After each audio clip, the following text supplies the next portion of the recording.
বেসরকারি স্কুল কলেজে কর্মরত এমপিওভুক্ত শিক্ষক কর্মচারীদের জুলাই মাসের বেতনের প্রস্তাব শিক্ষা মন্ত্রণালয়ে পাঠানো হয়েছে।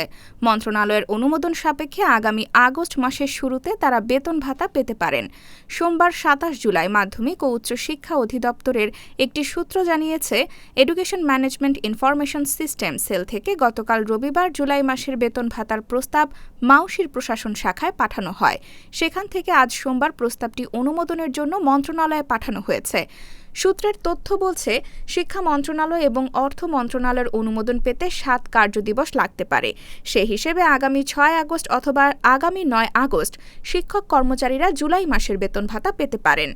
নাম অপ্রকাশিত রাখার শর্তে মাউশির এক কর্মকর্তা দ্য ডেইলি ক্যাম্পাসকে বলেন, জুলাই মাসে ৩,৯২,০০০-এর বেশি শিক্ষক কর্মচারীর বেতনের প্রস্তাব পাঠানো হয়েছে। আগামী ১০ জুলাইয়ের মধ্যে তারা জুলাই মাসের বেতন ভাতা পেতে পারেন। জানা গেছে, প্রতি মাসে শিক্ষক কর্মচারীদের বেতনের প্রস্তাব পাঠান প্রতিষ্ঠান প্রধান। অনলাইন বিল দাখিলের পর তা যাচাই বাছাই শেষে অর্থ মন্ত্রণালয়ের সঙ্গে সমন্বয় করে বেতনের অর্থ ছাড়ের ব্যবস্থা করা হয়। অর্থ মন্ত্রণালয়ের চূড়ান্ত অনুমোদনে শিক্ষক কর্মচারীদের বেতন ভাতা ব্যাংকে পাঠায় কর্তৃপক্ষ। উল্লেখ্য, এমপিওভুক্ত শিক্ষক কর্মচারীদের বেতন ভাতা নিয়মিত প্রদান নিশ্চিত করতে সরকার ডিজিটাল বিল দাখিল ও অনুমোদনের প্রক্রিয়া চালু করেছে। এর ফলে বেতন ভাতা প্রক্রিয়াকরণ আরও স্বচ্ছ হচ্ছে।